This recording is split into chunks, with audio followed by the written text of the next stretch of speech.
Hi guys! Let's do a Watson's haul! Ayan, let's do this! So first guys is this first base skin tint from Colorette. So ang shade na nabili ko is Mayon. This Mayon is medium tan with neutral undertone.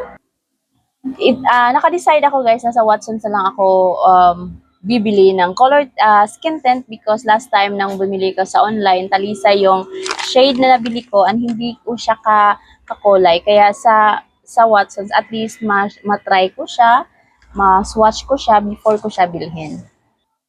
Next naman is the Dr. Sensitive All Day No Sebum Blur Powder. Ito yung binili ko kasi di ba may nirelease sila yung compact, tapos maraming reviews na nakikita ko na hindi daw sila same ng effect or hindi talaga yung nakakapag control ng sebum, kaya dito na lang ako nag-stick na lang ako dito, and mas mura din po siya kaysa compact powder nila, kaya ayan.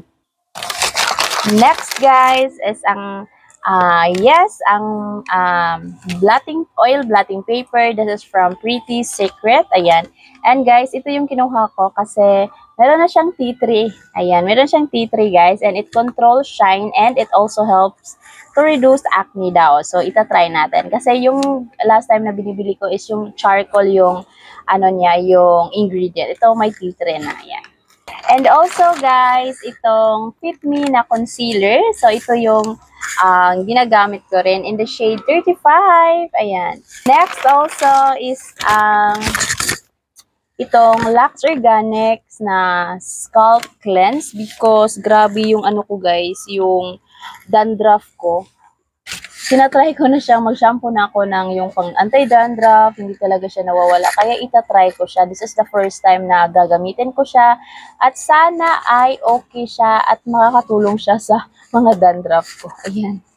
Last but not the least, guys, is hindi to sa akin. This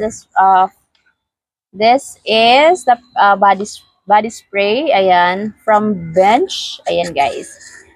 Yung scent niya is Atlantis. Ayan. For men siya, sa partner ko siya. Ayan. Okay guys, for reference lang ha, I have oily and acne-prone skin, kaya ito po yung ginagamit ko. For tint is naglalast talaga siya guys, as in long-lasting talaga siya. Kahit sa init guys, ay hindi talaga siya naghuhulas, ganyan.